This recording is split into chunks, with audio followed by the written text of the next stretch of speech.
Hello friend, welcome to Learn English with British Harry. My name is Harry. I'm a British English teacher. I was born in London and I'm a native speaker. What is the significance of that? Well, firstly, being a British English teacher means that I have taught thousands of students from all over the world, ranging from beginner to advanced. Through these thousands of hours of teaching students, I have learnt patterns and ways to help my students really improve their level of English.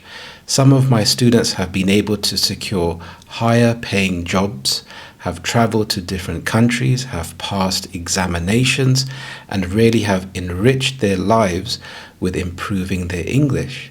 And being a native speaker means that I have a deep understanding not only of vocabulary and grammar, but really understanding language in context. And this means being able to break the rule sometimes when you need to. So this way you can really understand the other person and make yourself understood in different situations. Now, I find it really helpful to look at news articles. And today we're going to look at an article about TikTok. So let's have a look at this article here. So this says TikTok goes offline in the US hours before ban due to come in. So this is about TikTok being banned in the US. Now, if we look at the picture, we can see a notification. So the notification says, sorry, TikTok isn't available right now. A law banning TikTok has been enacted in the US. Unfortunately, that means you can't use TikTok for now. We are fortunate that President Trump has indicated that he will work with us on a solution to reinstate TikTok once he takes office. Please stay tuned.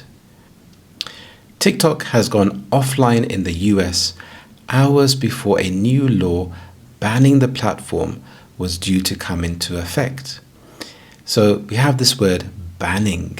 Banning means not allowing something officially.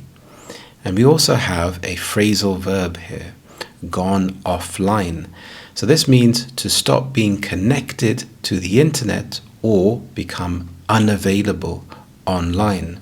So for example, you could say the Wi-Fi has gone offline, or I am going offline. So this means that you won't be available online.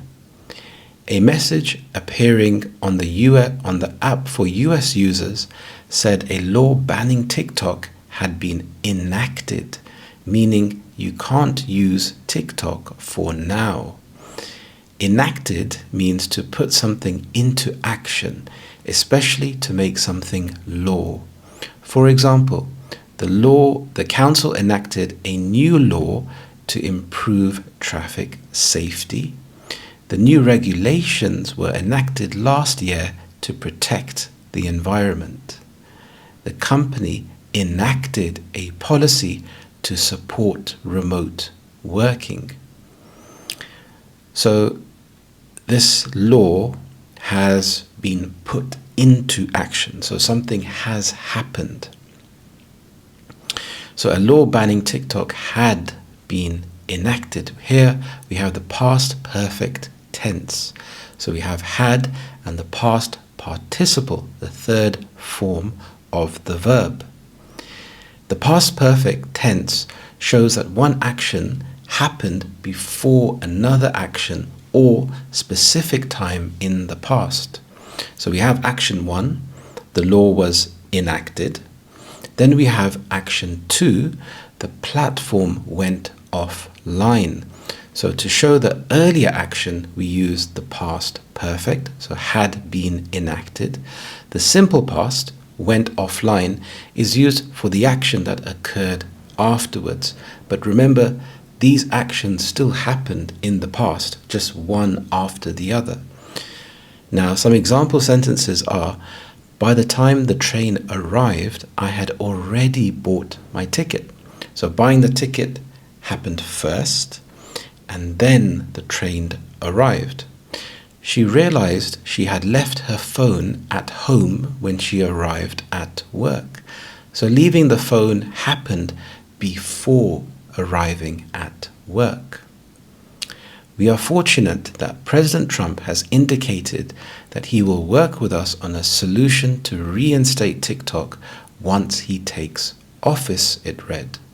It comes after the social media platform warned it would go dark on Sunday unless the outgoing Biden administration gave assurances the ban will not be enforced. We have an interesting idiom here, so to go dark. This means to stop operating, communicating, or being visible. So this is often temporarily. President-elect Donald Trump has said he would most likely give TikTok a 90-day reprieve from a ban once he takes office on Monday. So a reprieve is a delay or a temporary break. Users reported the app had also been removed from both Apple and Google's US stores, and TikTok.com was not showing videos. The 90-day extension is something that will most likely be done because it's appropriate, Trump told NBC News on Saturday. If I decide to do that, I'll probably announce it on Monday. The White House said that it was up to the incoming administration to take action. We see no reason for TikTok or other companies to take actions in the next few days before the Trump administration takes place on Monday. Press Secretary Karine Jean-Pierre said in a statement. The Supreme Court on Friday upheld a law passed in April last year banning the app in the US unless its China-based parent company ByteDance sold the platform by Sunday, which it has not done. TikTok has argued that the law violates free speech protections for its 170 million users in the country. So violates, what does this mean? Violates means to break or fail to follow a law, rule, agreement, or someone's rights. So TikTok is saying that the law, it breaks free speech protection for its users. And we have 170 million users. So this is not just a high number, this is a huge number of people that will be affected. TikTok has argued that the law violates free speech protections. So the present perfect tense is used to describe actions or events that happened at an unspecified time in the past, but are still relevant to the present moment. So the structure is has, have, past plus the past participle, the third form of the verb. The use of has argued shows that TikTok made its argument in the past, but this action is still important or connected to the current situation. It does not specify when the argument was made, as the focus is on the present relevance of the statement. So if we think about using the present perfect tense, when can we use this? Well, we can use this with actions continuing into the present. For example, she has lived in London for 5 years. So she started living in London 5 years ago, and she is still living there. We have completed actions with present relevance. For example, I have finished my homework. So the homework is done, and this is important now. We also have experiences up to now. For example, we have visited France several times. So we're focusing on the experience, not when it happened. After the ruling, TikTok's chief executive, Chao Zi-Chu, appealed to Trump, thanking him for his commitment to work with us to find a solution. Mr. Chu is expected to attend Trump's inauguration on Monday. What is an inauguration? This is a formal ceremony to start something, especially when someone begins an important job or role. In the hours leading up to the social media platform going offline, content creators had been posting videos to say goodbye to their followers. Creator Nicole Bloomgarden told the BBC that not being on TikTok would result in a significant salary cut. Another user, Erica Thompson, said educational content on the platform would be the biggest loss for the community. TikTok users met with a message earlier on Saturday that said the law would force us to make our services temporarily unavailable. We're working to restore our service in the US as soon as possible. So this was the article. We went through a few vocabulary and grammar points. Now, next, I'm going to read the article from beginning to end for you to help with your pronunciation, and then we will dive into this article a bit more together, and you can let me know what you think about the article. So, TikTok has gone offline in the US hours before a new law banning the platform was due to come into effect. A message appearing on the app for US users said a law banning TikTok had been enacted, meaning you can't use TikTok for now. We are fortunate that President Trump has indicated that he will work with us on a solution to reinstate TikTok once he takes office, it read. It comes after the social media platform warned it would go dark on Sunday unless the outgoing Biden administration gave assurances the ban will not be enforced. President-elect Donald Trump has said he would most likely give TikTok a 90-day reprieve from a ban once he takes office on Monday. Users reported the app had been removed from both Apple and Google's US stores, and TikTok.com was not showing videos. The 90-day extension is something that will most likely be done because it's appropriate, Trump told NBC News on Saturday. I'll decide to do that. I'll probably announce it on Monday. The White House said it was up to the incoming administration to take action. We see no reason for TikTok or other companies to take actions in the next few days before the Trump administration takes office on Monday, Press Secretary Karine Jean-Pierre said in a statement. The Supreme Court on Friday upheld the law passed in April last year, banning the app in the US unless its China-based parent company ByteDance sold the platform by Sunday, which it has not done. TikTok has argued that the law violates free speech protections for its 170 million users in the country. After the ruling, TikTok's chief executive, Chao Zhi-Chu, appealed to Trump, thanking him for his commitment to work with us to find a solution. Mr. Chu is expected to attend Trump's inauguration on Monday. In the hours leading up to the social media platform going offline, content creators had been posting videos to say goodbye to their followers. Creator Nicole Bloomgarden told the BBC that not being on TikTok would result in a significant salary cut. Another user, Erica Thompson, said educational content on the platform would be the biggest loss for the community. TikTok users were met with a message early on Saturday that said the law would force us to make our services temporarily unavailable. We're working to restore our service in the US as soon as possible. Brilliant. So if we have a look at the article and try to summarize the article before we go into the interesting debate questions. Well, for me, it feels that TikTok is, if we have a look at the picture here, they have hope that this ban will be lifted. They are stating that, unfortunately, you cannot use TikTok. They're saying that the ban has happened, it's been enacted, there's nothing that they could have done to prevent this, and it's just a sad situation that you won't be able to use TikTok.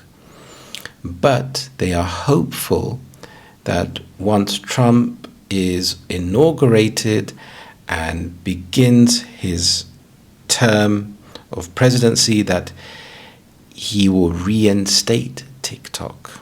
So this message here, I feel, is written in a way to keep users. They don't want the users of the app to go to another competition, to start using a different app, or to uninstall their particular app. So they are updating the users and keeping the idea of TikTok fresh in people's memory.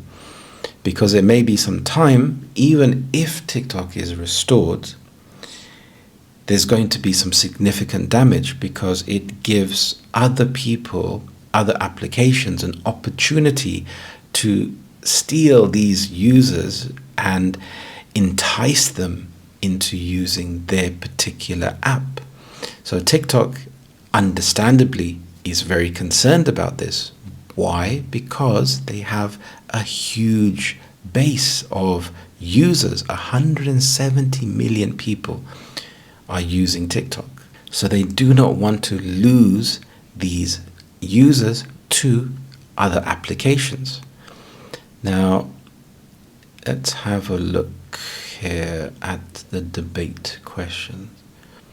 Okay, so before we have a look at these debate questions, it will be interesting to know from yourself, do you use TikTok, or have you used TikTok in the past?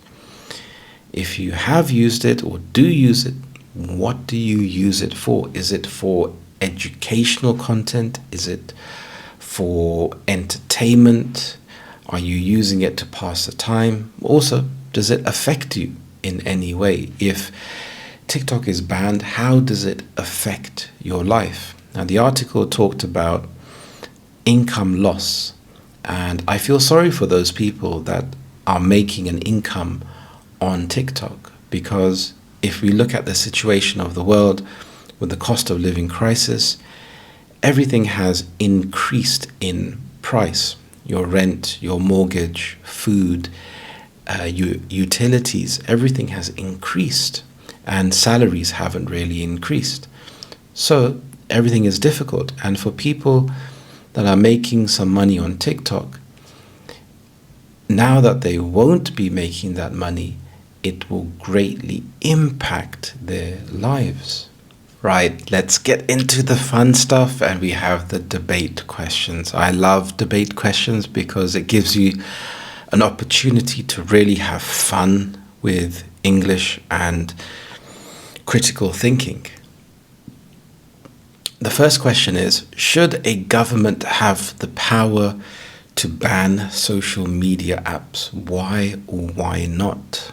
Well, I've left this blank, so it gives you an opportunity to think about some ideas. So should a government have the power to ban social media apps? Well, let's think about the pros and the cons. Firstly, they should, if the social media apps are affecting people in a negative way. If it is damaging to people or the country, then the government should have the power to ban. Now, why should they not? Well, they should not, because people should have free speech. People should be able to express themselves and have the option to choose what social media app they use. Being in a nanny state takes away people's freedom to choose what they want to read, what social media apps they want to use. So it should be their choice. So yes, to protect national security or prevent misuse of personal data.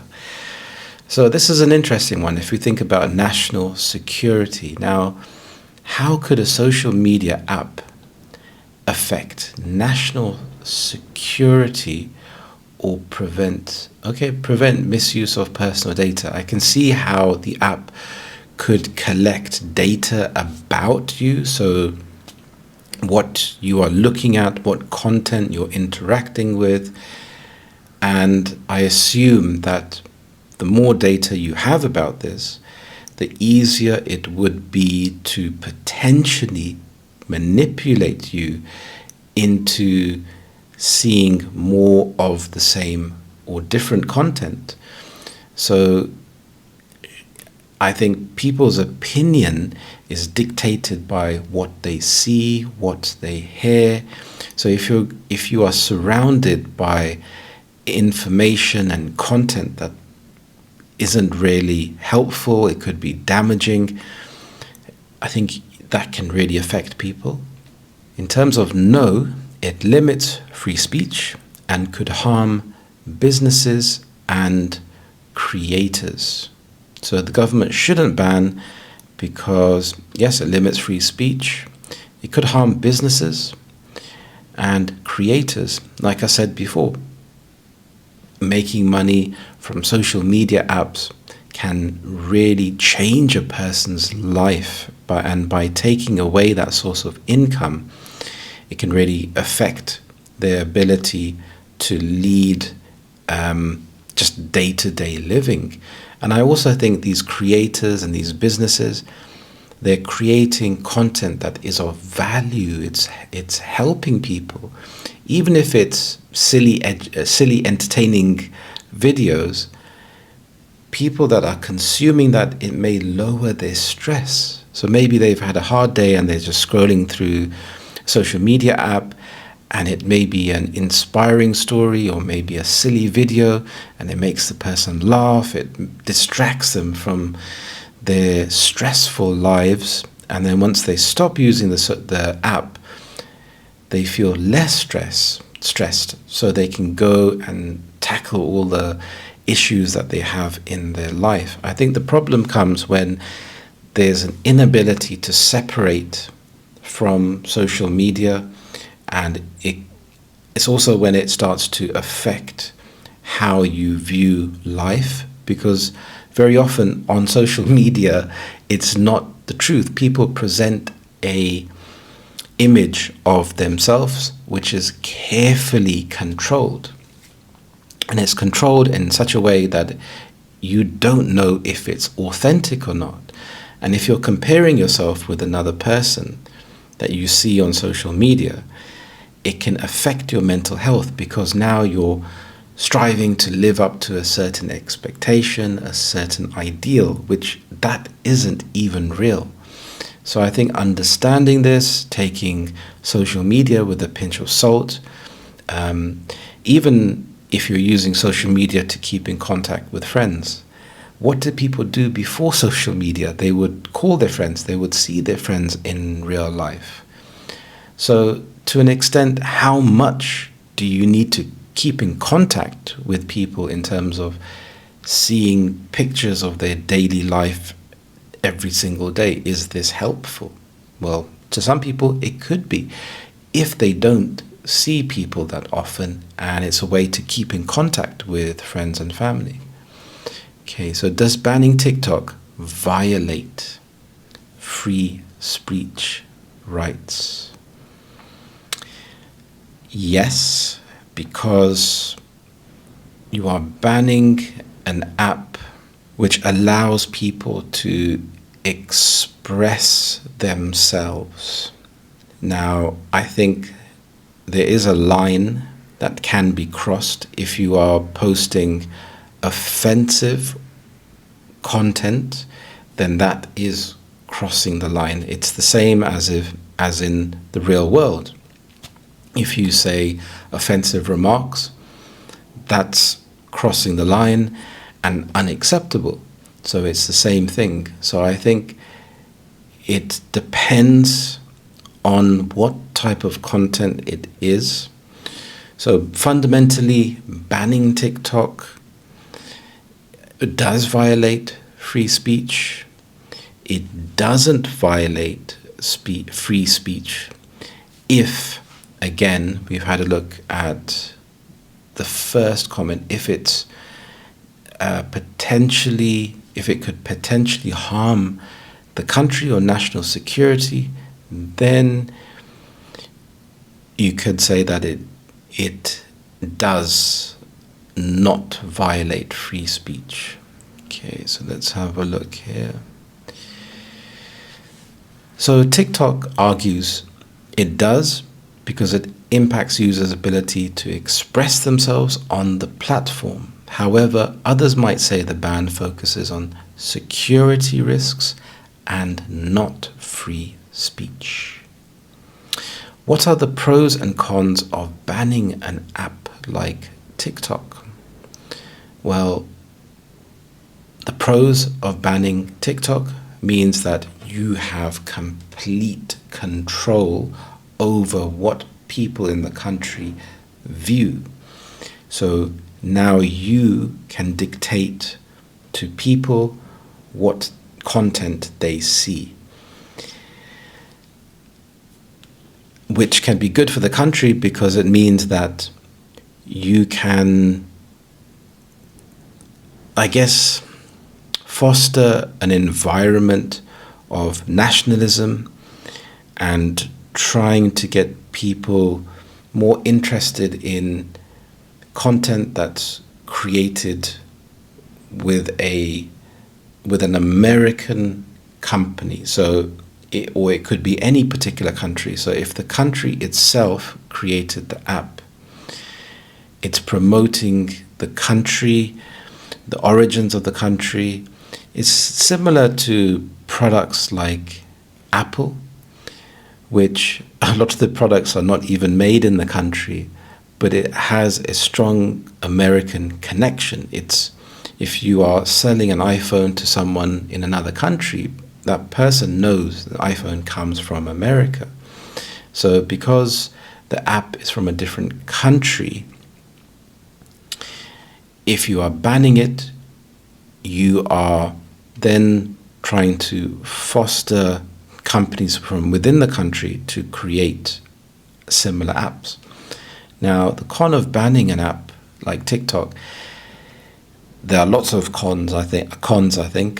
I think firstly, you are setting a dangerous precedent. So by banning TikTok,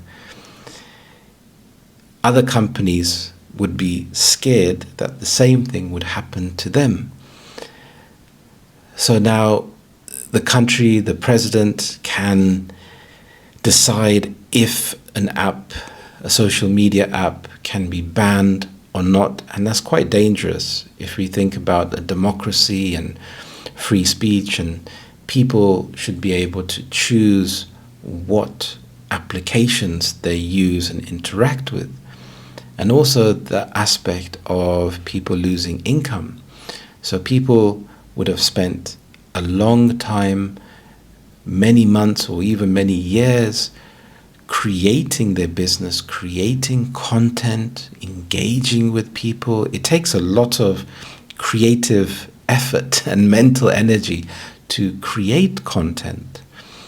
So now, with that just being wiped out, I think these people will be in a state of mourning because all of their hard work is just now gone down the drain. So that's incredibly sad. Okay, so yes, protects national security, prevents data misuse, limits foreign influence. So again, limits foreign influence. But yes, I think sometimes foreign influence can be a good thing. I think it's good not to be isolated. I think the UK and London in particular is a wonderful place because of its diversity. You interact with many different people, you learn about different cultures, and I think by being isolated, and it means that you are less aware, you less have less education about other cultures, and it forces you to make compromises and being able to interact with other people. So cons: harms creators' income, limits free speech, impacts cultural exchange. So this is an interesting word here. So cultural exchange. Again, I think it makes the world a better place when people can experience and appreciate different cultures, and not just to think that my culture is the only one and it is the best. I think understanding different cultures leads to people being more understanding and accepting of different people. At the end of the day, we are all human. We are all in the same boat. We are just trying to make the most of our days and our life. So by banning this, it impacts improving your understanding of different cultures. So this was an interesting article. What do you think about TikTok being banned? Do you think that it is such a big thing or not? Also, do you think that TikTok will be reintroduced once Trump takes power? It's interesting to see. I wonder if Trump would have any say in how TikTok is run if it comes back. Now, if we think about knowledge equals power, and also information equals power. So if you're able to control information and what people consume, that enables you to dictate what people know about. So that's the same thing with having understanding of different cultures. If you are able to see more of the world and understand the world, it opens your mind and you're able to think about things in a different way, question things, question if something is fair, thinking about things like justice as well. So let me know, what do you think about this article? It's quite interesting to see what will happen next. So as always, thank you so much for watching. I really appreciate it, and I hope you have a lovely day. I will see you in the next lesson. Thank you very much, and bye-bye.